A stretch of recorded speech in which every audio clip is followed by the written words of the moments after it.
দৰঙৰ ঔতলত প্ৰবল ধুমুহাত তছনছ হৈ গ'ল ৫খনকৈ গাঁও। বহু পৰিয়ালৰ ঘৰ-দুৱাৰ ভাঙি নিৰাপত্তাহীনতাত একাংশ।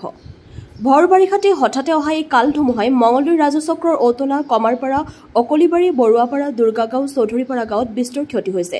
আনকি এই প্ৰবল ধুমুহাত বিদ্যুৎ খুঁটা উভালি পৰাৰ লগতে বিদ্যুৎ তাৰো ছিগি যোৱাত ক্ষতিগ্ৰস্ত গাঁওকেইখনত এক হাহাকাৰময় পৰিৱেশৰ সৃষ্টি হৈছে। ধুমুহাত ক্ষতিগ্ৰস্ত পৰিয়ালসমূহক শীঘ্ৰে উপযুক্ত সাহায্য প্ৰদানৰ দাবী উত্থাপিত হৈছে। ঔতলাৰ পৰা ভুৱন বনিয়াৰ ৰিপৰ্ট AIN লাইভ। আসলতে এইটো এটা দুৰ্গাগাঁৱৰ কাৰণে অতি দুখৰ বিষয় বুলি ক'ব লাগিব। বৰ্তমান যি যোৱাকালি যি ধুমুহাজাক আহিলে, সেই ধুমুহাজাকে আমাৰ দুৰ্গাগাঁও অঞ্চলৰ ব্যাপক বিস্তৰ অঞ্চলৰ ক্ষতি কৰিছে আৰু লগতে আমি যিখিনি ঠাইত এতিয়া উপস্থিত আছো এইটো জালুকবাৰী চুবুৰী বুলি কয়। আমাৰ দুৰ্গাগাঁৱৰ এটা ঐতিহ্যমণ্ডিত পুৰণি এটা চুবুৰী। এই সমষ্টিটো আমাৰ চিপাজাৰ সমষ্টিত পৰিছে। চিপাজাৰ সমষ্টিৰ অন্তৰ্গত হয়, নতুনকৈ আমি চিপাজাৰ সমষ্টিৰ অন্তৰ্গত আৰু আগতে আমি কলাইগাঁও সমষ্টিৰ অন্তৰ্গত আছিলো আৰু গাঁও পঞ্চায়তো আমাৰ টেঙাবাৰী গাঁও পঞ্চায়ত পৰিছে। এবাৰে আমাৰ মানে এই ধুমুহাত আমাৰ বিস্তৰ অঞ্চল ক্ষতি হৈছে। আপোনালোকে দেখিবলৈ পাৰিছে যে চাইডতে যোৱা নিশা যি আমাৰ ধুমুহা আহিলে, যোৱা নিশা অহা ধুমুহাই আমাৰ যোনটো জালুকবাৰী শিৱ মন্দিৰটোৰ সম্পূৰ্ণৰূপে ওপৰৰ টিংপাত উৰুৱাই লৈ গ'ল আৰু আমি ভাবো যে এইটো আচলতে যিখিনি টিংপাত আমাৰ বতাহে উৰুৱাই পেলাই বেলেগ জেগাত পেলালে, সেই টিংপাতেদি আমাৰ ঘৰটো আৰু নিৰ্মাণ নহ'ব।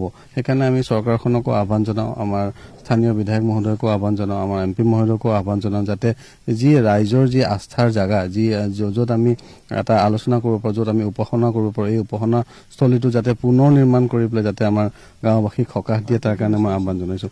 আমাৰ বৈদ্যুতিক খুঁটাটো বিভিন্ন বৈদ্যুতিক খুঁটা আপোনাৰ মানে ঘৰৰ যিহেতু মানে যোনটো লাইন দিয়া খুঁটা আছিলে সেইবিলাকো উঘালি পৰিছে। লগতে আমাৰ যিখিনি এতিয়া ডাঙৰকে ইয়াত ট্ৰেন্সফৰ্মাৰৰ কাৰণে নতুনকৈ সংস্থাপন কৰিছিলে খুঁটাৰ, সেইখিনি খুঁটা আমাক ক্ষতি কৰিছে আৰু লগতে আমাৰ যি ৰাইজৰ মানে ইয়াতে মানুহৰ ঘৰ আছিলে, সেই ঘৰসমূহো বিস্তৰভাৱে ক্ষতি হৈছে।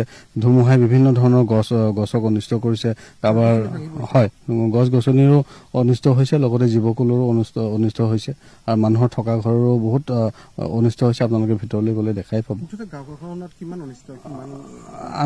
আমি ক'ব পাৰোঁ যে আমাৰ দুৰ্গাগাঁও অঞ্চলৰ জালুকবাৰী চুবুৰীটো সম্পূৰ্ণৰূপে এই ধুমুহাৰ কবলত পৰিছে বুলি ক'ব পাৰোঁ।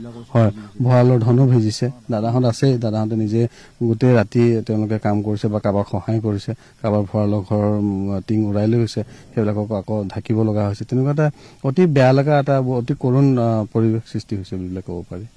যিকোনো খবৰ আৰু বিজ্ঞাপনৰ বাবে যোগাযোগ কৰক 7896121996 লগতে 7002537271 আৰু 9854011916।